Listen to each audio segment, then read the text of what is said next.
Hi everyone, this is Anam. Welcome to PhD jobs and admission. आज का हमारा lecture एक बहुत इंपॉर्टेंट लेक्चर होने वाला है बिकॉज आज के इस लेक्चर में मैंने रिसर्च मेथोडोलॉजी से रिलेटेड कुछ इंपॉर्टेंट एमसीक्यूज आपके साथ डिस्कस करा है, Hindi as well as in English. याद रखिएगा, आज के इस लेक्चर में हम छत्रपति शाहू जी महाराज जो कि कानपुर की यूनिवर्सिटी है, इस यूनिवर्सिटी से रिलेटेड मैंने रिसर्च मेथोडोलॉजी के एमसीक्यूज आपके साथ डिस्कस करे हैं।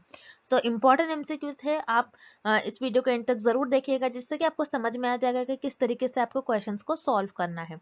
मैं आपको बता दूं कि छत्रपति शाहू जी महाराज यूनिवर्सिटी जो कि कानपुर की यूनिवर्सिटी है, जिसका जो पीएचडी एंट्रेंस एग्जामिनेशन होता है ये दो पार्ट्स में डिवाइडेड होता है, part A and part B. आपका जो पार्ट ए होता है ये हर एक कैंडिडेट्स के लिए कॉमन होता है और पार्ट ए आपका 50% रिसर्च मेथोडोलॉजी पर बेस्ड होता है, जिसमें आपको 50 एमसीक्यूज पूछे जाते हैं रिसर्च मेथोडोलॉजी से रिलेटेड। याद रखिएगा, आपकी प्रिपरेशंस के लिए हमने रिसर्च मेथोडोलॉजी का कंप्लीट कोर्स लॉन्च करा है, जिसमें हम आपको video lectures, notes, mock test provide करते हैं। हर एक एक टॉपिक पर आपको मॉक टेस्ट मिलता है एंड रिवीजन पीडीएफ भी मिलती है, जिसे हम कहते हैं 1000+ प्रैक्टिस एमसीक्यूज पीडीएफ। ये आपका रिवीजन का काम करती है। मैं आपको गारंटी देती हूँ हमारे इसी कंटेंट से आपको एग्जाम में क्वेश्चंस पूछे जाएंगे। अब प्रीवियसली जो भी पीएचडी एंट्रेंस एग्जामिनेशन हुए थे उनमें कई स्टूडेंट्स का हमें फीडबैक आया है कि हमारे इसी कंटेंट से उनको डायरेक्टली क्वेश्चंस पूछे गए थे। याद रखिएगा, हमारे इस कंटेंट को परचेस करने के लिए स्क्रीन पर जो आपको नंबर नजर आ रहा है उस पर आपको हमें व्हाट्सएप के थ्रू ही कांटेक्ट करना है, नॉर्मल कॉल इस नंबर पर नहीं लगेगा। और आप हमारे ऐप पर भी जाके सारे स्टडी मटेरियल को एक्सेस कर सकते हो और ऐप को एक्सेस करने के लिंक हमने डिस्क्रिप्शन बॉक्स में प्रोवाइड कर रखी है। वहां से डायरेक्टली जाकर हमारे ऐप पर स्टडी मटेरियल को एक्सेस कर सकते हो। Let's begin with the video. हमारे इस रिसर्च मेथोडोलॉजी के कोर्स में हम आपको full syllabus video lectures, notes, 10 full syllabus mock test, 1000+ practice MCQs PDF provide करेंगे in both language, Hindi as well as in English. हमारा जो ये रिसर्च मेथोडोलॉजी का कंटेंट है ये हमने हमारे एक्सपीरियंस के बेसिस पर और जो एक्चुअल पीएचडी एंट्रेंस एग्जाम में क्वेश्चंस पूछे जाते हैं वो सारी चीजें हमारे इस रिसर्च मेथोडोलॉजी के कंटेंट में हमने कवर करे हैं। आपको हमारा, अगर आप कोर्स परचेस करोगे, अगर आप हमारा कोर्स फॉलो करोगे तो आपको कुछ इस तरीके से हमारे रिसर्च मेथोडोलॉजी के कंटेंट में आपको प्रिपरेशन करना है कि आपको हमारे जो नोट्स है और जो मॉक टेस्ट को एक वीक में कवर कर लेना है। और ये जो 1000+ एमसीक्यूज पीडीएफ है, 1000+ एमसीक्यूज पीडीएफ ये आप आपके एज अ रिविजन के तौर पर यूज कर सकते हो। आप आपके एग्जाम के एक दिन पहले, और अगर आप आपके एग्जाम के इवन 4 to 5 आवर्स पहले भी इसको एक बार रीड कर कर चले जाओगे तो आप एग्जाम में इजीली क्वेश्चंस को मार्क कर आ जाओगे। मैं आपको गारंटी देती हूँ कि हमारे इसी रिसर्च मेथोडोलॉजी के कंटेंट से आपको एग्जाम में क्वेश्चंस पूछे जाएंगे। हमारे जो स्टूडेंट्स हैं, हमारे जो बैच के स्टूडेंट्स हैं, उन कई स्टूडेंट्स का फीडबैक है कि उनको हमारे इस रिसर्च मेथोडोलॉजी के कंटेंट से डायरेक्टली एग्जाम में 10 to 12 क्वेश्चंस पूछे गए थे। हमारे इस स्टडी मटेरियल को परचेस करने के लिए आपको इस नंबर पर हमें व्हाट्सएप के थ्रू कॉन्टैक्ट करना है। याद रखिए, आपको व्हाट्सएप के थ्रू ही हमें कॉन्टैक्ट करना है। और आप अगर मैसेज करते हो, मैसेज करने के विद इन 15 to 20 मिनट्स में आपको सारा स्टडी मटेरियल प्रोवाइड कर देंगे। और आप हमारे ऐप को भी डाउनलोड कर सकते हो जो कि है global online app.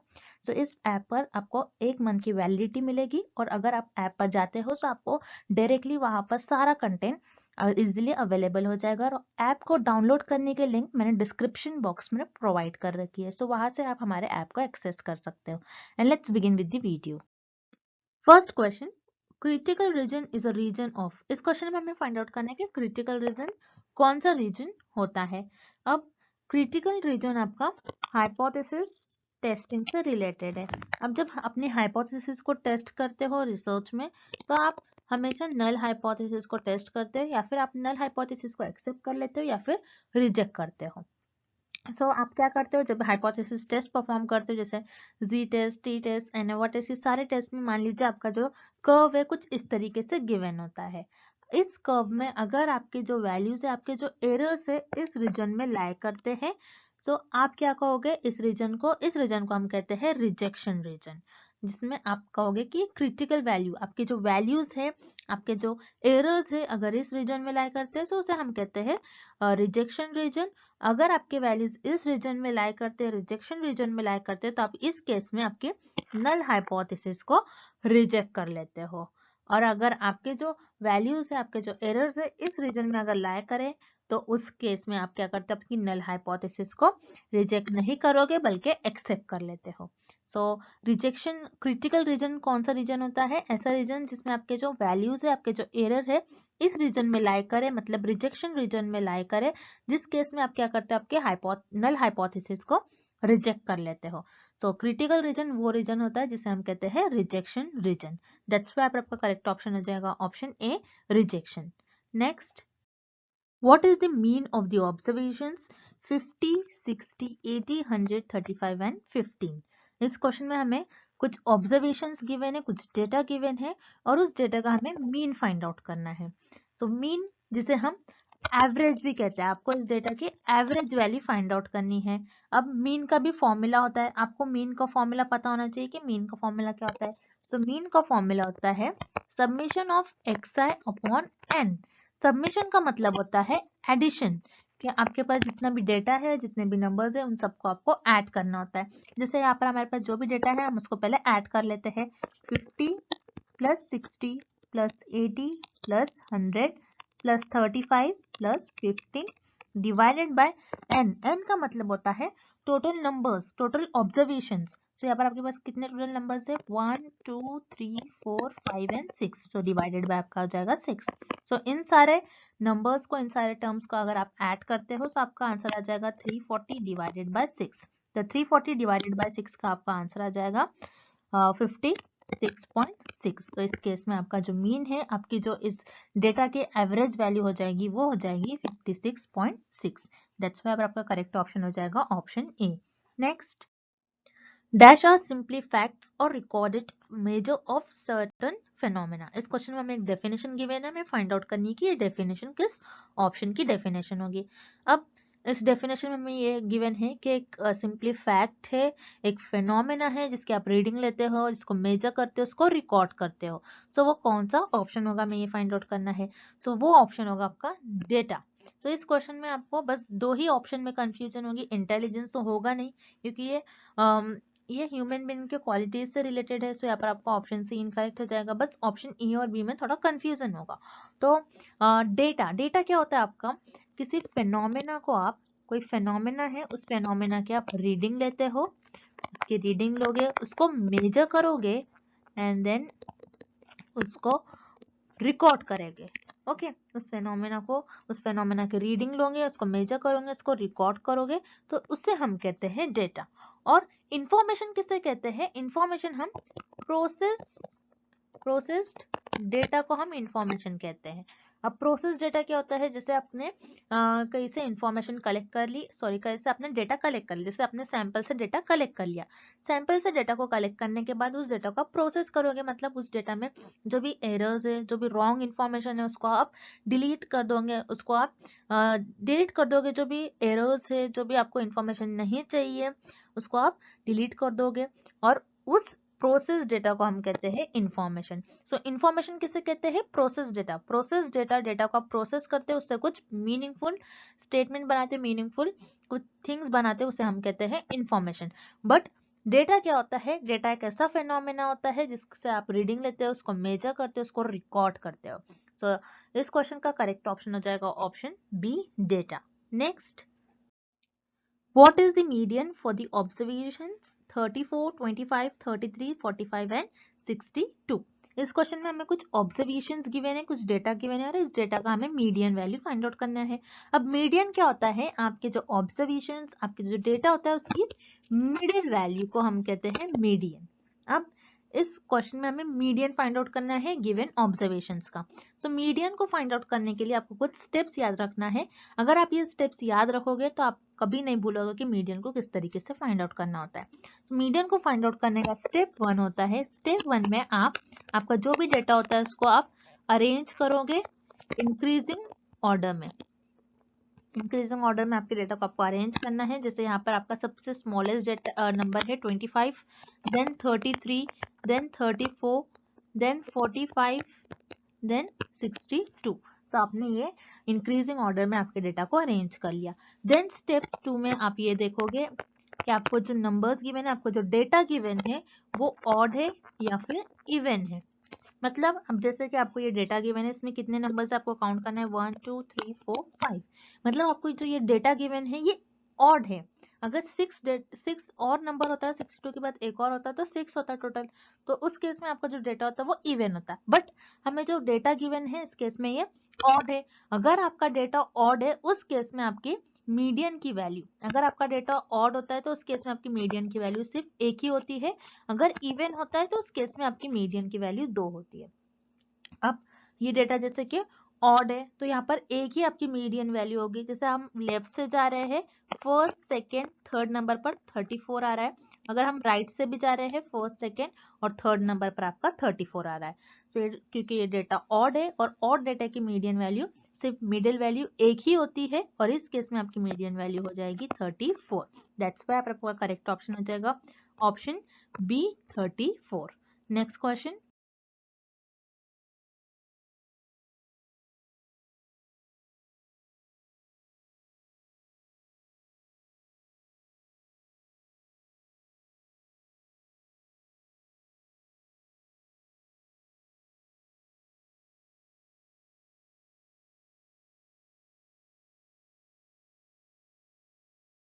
if mean and coefficient of variation of a set data is 10 and 5 respectively, then standard deviation is।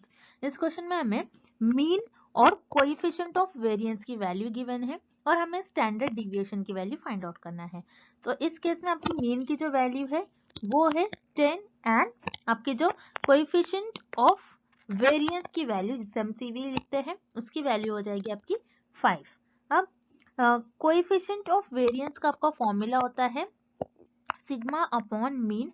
Mean को हम म्यू भी लिखते हैं, तो यहाँ पर हम म्यू लिखेंगे। सिग्मा होता है आपका स्टैंडर्ड डिविएशन, क्योंकि हमें स्टैंडर्ड डिविएशन फाइंड आउट करना है, तो इसलिए हम क्या करेंगे, कोएफिशिएंट ऑफ वेरिएंस का फॉर्मूला लिखेंगे। कोएफिशिएंट ऑफ वेरिएंस का फॉर्मूला होता है सिग्मा अपॉन म्यू। सिग्मा का मतलब होता है स्टैंडर्ड डिविएशन एंड म्यू का मतलब होता है mean.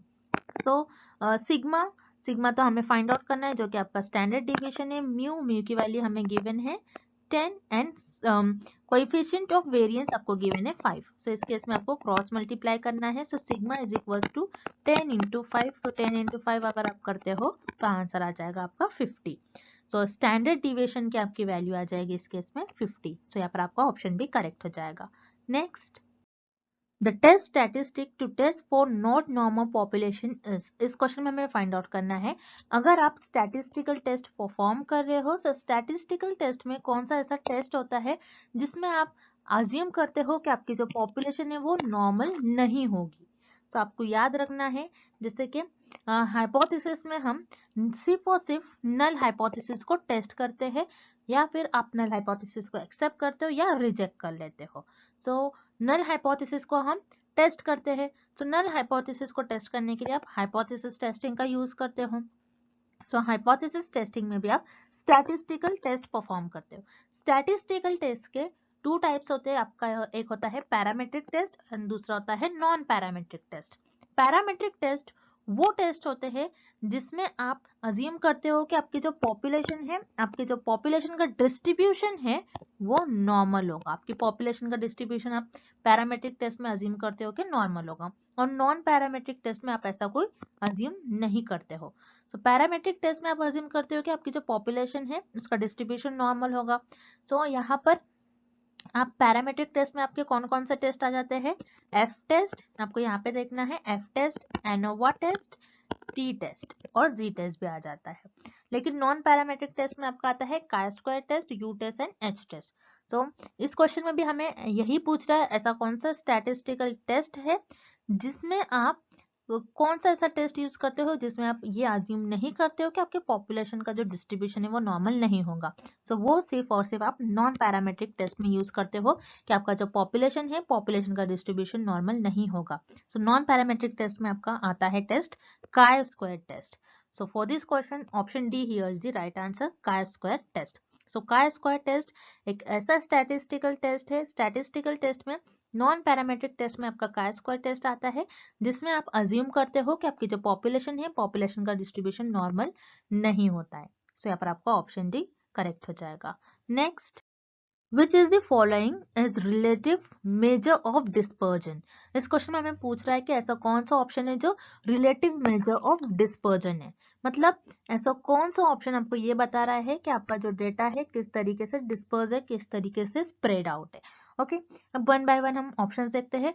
Option a standard deviation, जैसे कि हमें पता है स्टैंडर्ड डिविएशन को हम सिग्मा से डिनोट करते हैं। उसी तरीके से वेरिएंस, वेरिएंस को भी हम सिग्मा स्क्वायर, वेरिएंस का फॉर्मूला होता है सिग्मा स्क्वायर। तो उसी तरीके से coefficient of variance, coefficient of variance का जैसे हमने अभी देखा फॉर्मूला सिग्मा अपॉन म्यू होता है। तो यहाँ पर सिग्मा का मतलब होता है स्टैंडर्ड डिविएशन एंड म्यू का मतलब होता है मीन। ओके, जैसे कि आप देख रहे हो स्टैंडर्ड डिविएशन और वेरिएंस ये दोनों की वैल्यू एब्सोल्यूट है। एब्सोल्यूट मतलब इसमें सिर्फ और सिर्फ सिग्मा है, यहाँ पर और कोई वैल्यूज नहीं है। लेकिन कोएफिशिएंट ऑफ वेरिएंस में आपका जो सिग्मा है, जो स्टैंडर्ड डिविएशन है, it is relative to mean, ये आपका मीन से रिलेटिव है। ओके, कोएफिशिएंट ऑफ वेरिएंस आपका एब्सोल्यूट नहीं होता है, कोएफिशिएंट ऑफ वेरिएंस आपका स्टैंडर्ड डिविएशन से रिलेटिव होता है, relative to mean. Okay, mean से रिलेटिव होता है। तो इसी क्वेश्चन में हमें पूछ रहा है relative measure of dispersion. Relative measure of dispersion आपका हो जाएगा कोएफिशिएंट ऑफ वेरिएंस। ये सारे भी आप मेजर कर सकते हो। डिस्पर्जन को मेजर करने के लिए आप standard deviation, variance, coefficient of variance, variation, ये तीनों भी यूज करते हो। बस इस क्वेश्चन में हमें पूछ रहा है relative measure of dispersion. Relative measure of dispersion में आपका हो जाएगा correct option coefficient of variance, because it is relative to mean. So आपका ऑप्शन सी करेक्ट हो गया। Next, which of the following is the non-random method of selecting samples from a population? इस question में हमें पूछ रहा है कि ऐसे कौन से सैम्पलिंग है, ऐसी कौन सी सैम्पलिंग टेक्निक है जिसमें आप पॉपुलेशन में से मेंबर्स को, पॉपुलेशन में से सैंपल्स को नॉन रैंडम मेथड से, नॉन रैंडम वे से सिलेक्ट करते हो। नॉन रैंडम मेथड मतलब क्या होता है, जिसमें आप रैंडमली पॉपुलेशन में से मेंबर्स को सिलेक्ट नहीं करोगे, बल्कि आप आपके कन्वीनियंस, पर्पस और जजमेंट के बेसिस पर से पॉपुलेशन में से सैंपल्स को सिलेक्ट कर लोगे। तो याद रखिएगा, जैसे प्रोबेबिलिटी सैंपलिंग, प्रोबेबिलिटी सैंपलिंग में आप रैंडमली पॉपुलेशन में से सैंपल्स को सिलेक्ट कर लेते हो। तो यहाँ पर प्रोबेबिलिटी सैंपलिंग के हमें कुछ टाइप्स गिवन है, जैसे simple, random, stratified and cluster. ये तीनों भी आपकी प्रोबेबिलिटी सैंपलिंग के टाइप्स होते हैं, जिसमें आप पॉपुलेशन में से मेंबर्स को रैंडमली सिलेक्ट कर लेते हो। तो यहाँ पर आपका option A, option B and option D तीनों भी इनकरेक्ट हो जाएंगे। वेराज यहाँ पर आपका करेक्ट ऑप्शन हो जाएगा option C, quota sampling. Quota sampling ये आपकी नॉन प्रोबेबिलिटी सैंपलिंग का टाइप होती है, जिसमें आप आपके कन्वीनियंस, आपके पर्पस, आपके जजमेंट और नॉन रैंडम वे से पॉपुलेशन में से सैंपल्स को सिलेक्ट कर लेते हो। सो यहाँ पर आपका ऑप्शन से करेक्ट हो जाएगा। अब कोटा सैंपलिंग में आप किस तरीके से पॉपुलेशन में से मेंबर्स को सिलेक्ट करते हो, आप हमें डायग्राम के थ्रू देखते हैं। सो ये आपकी हो जाएगी पॉपुलेशन।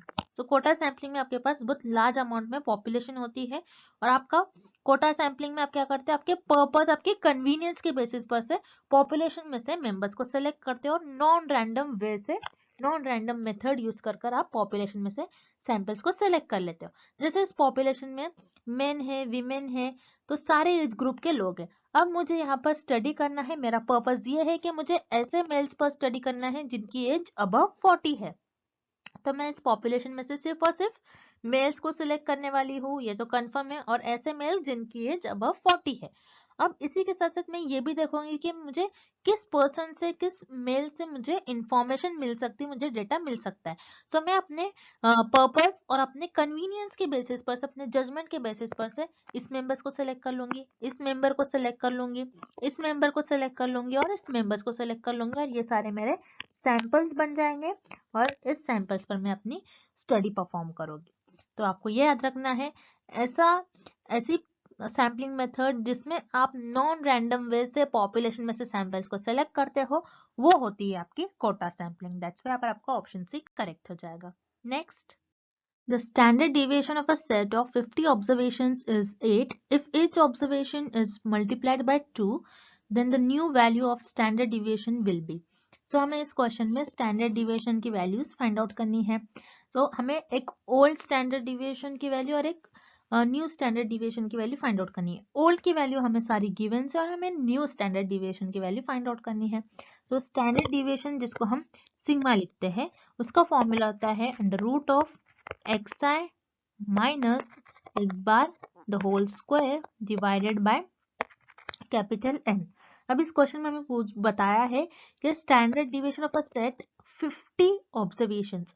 50 ऑब्जर्वेशन मतलब यहाँ पर कैपिटल N का मतलब होता है टोटल नंबर ऑफ ऑब्जर्वेशन। तो टोटल हमारे 50 ऑब्जर्वेशन है।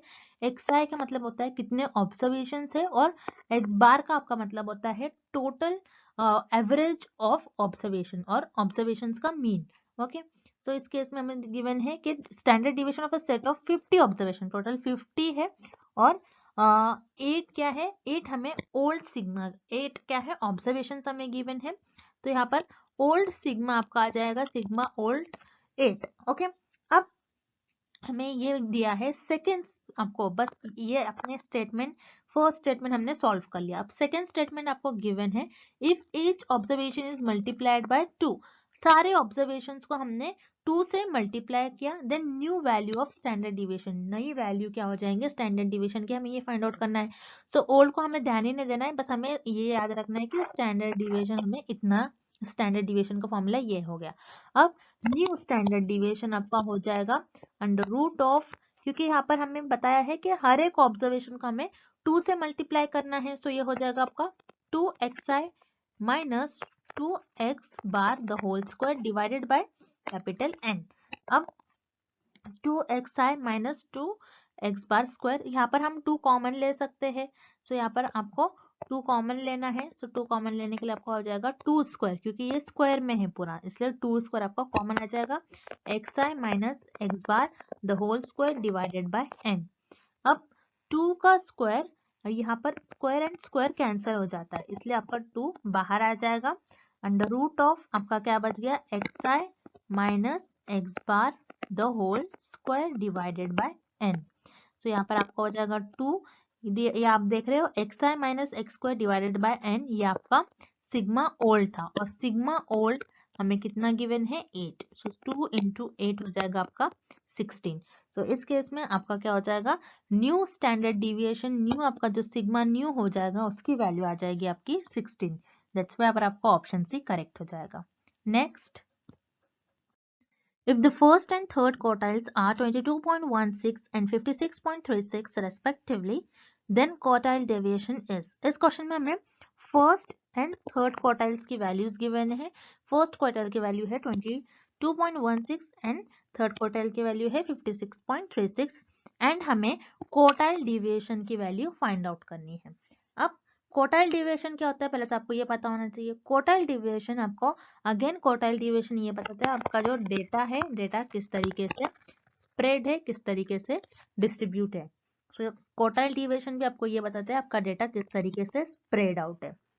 अब हमें इस क्वेश्चन में क्वार्टाइल डिविएशन की वैल्यू फाइंड आउट करनी है। सो क्वार्टाइल डिविएशन, क्वार्टाइल आपको नेम से मीनिंग पता होना चाहिए। क्वार्टाइल मतलब 4, मतलब आपका जो क्वार्टाइल डिविएशन होता है उसमें जो आपका डेटा होता है कुछ 4 पार्ट्स में डिवाइडेड होता है। आपका जो डेटा होता है 4 पार्ट्स में डिवाइडेड होगा, Q1, Q3 एंड Q4, इस तरीके से, sorry Q1, Q2 and Q3। अब आप जब भी क्वार्टाइल डिविएशन कैलकुलेट करते हो, क्वार्टाइल डिविएशन जिसे हम लिखते हैं QD, उसका फॉर्मूला होता है Q3 minus Q1 divided by 2। जैसे कि आप देख रहे हो यहाँ पर आपको फर्स्ट क्वार्टाइल मतलब Q1 की वैल्यू आपको गिवन है 22.16 एंड थर्ड क्वार्टाइल की वैल्यू गिवन है 56.36। तो हम इस फॉर्मूले में हम वैल्यू सब्स्टिट्यूट करेंगे। Q3 की वैल्यू आपकी है 56.36 माइनस Q1 की आपकी वैल्यू है 22.16 डिवाइडेड बाय 2। तो यहाँ पर आपको इसको सब्स्टिट्यूट करना है। सब्स्टिट्यूट करने के बाद आपकी वैल्यू आ जाएगी 34.2 डिवाइडेड बाय 2। तो 34.2 डिवाइडेड बाय 2 का आंसर आपका हो जाएगा 17.1। तो यहाँ पर आपकी जो क्वार्टाइल डिविएशन है, क्वार्टाइल डिविएशन ये बताता है आपका जो डेटा है कितना स्प्रेड आउट है। सो इस केस में आपका जो डेटा है वो 17.1% स्प्रेड है। दैट्स व्हाई आपका करेक्ट ऑप्शन हो जाएगा option A 17.1। And thank you for watching this video. Good luck with your preparation and see you tomorrow with another video.